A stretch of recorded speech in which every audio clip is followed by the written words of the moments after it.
Hello, I'm Elisa Hodge, and I'm sharing a review of A Long Way from Chicago by Richard Peck.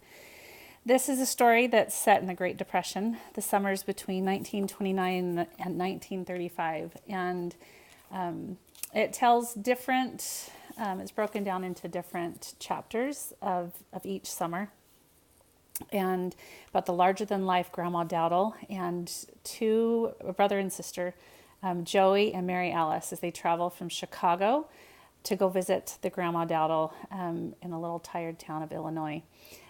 Every family has their stories, and this book really encourages you to start to tell some of your own.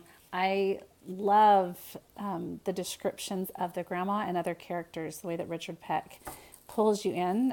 I love Grandma Dowdle from this book, and it's one that I've read several times aloud to my kids, and we joke about the summers that the brother and sister got to spend with their grandma. I wanted to read just the beginning because it's so funny. This is the introduction, the prologue.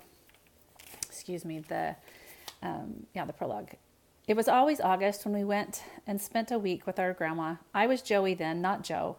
Joey Dowdle, and my sister was Mary Alice. In our first visits, we were still just kids, so we could hardly see her town because of Grandma. She was so big, and the town was so small. She was old, too, or so we thought, old as the hills, and tough. She was tough as an old boot, or so we thought. As the years went by, though, Mary Alice and I grew up, and though Grandma never changed, we'd seem to see a different woman every summer. And I love getting to take that trip of every summer with these kids and getting to see a different side of Grandma and some characteristics that I would love to be like this grandma in some ways. Not every way, but in some ways.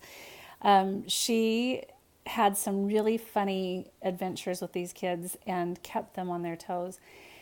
There's a section where it describes Grandma and what she does later on in the book, and it says Grandma stroked her chins. And there are so many descriptions like that throughout the book that really give a great mental image of this grandma.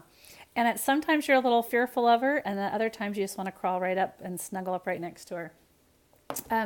So the two different genres I thought for this one, it could be historical fiction or it could easily be realistic fiction. Either one, it kind of falls under both, with it being in the Great Depression, and there's such an authentic setting. The language is authentic, the music that they refer to, the different themes that were going on in the United States at that time, the values, it really does reflect the time period. The theme is worthwhile, and so is the style.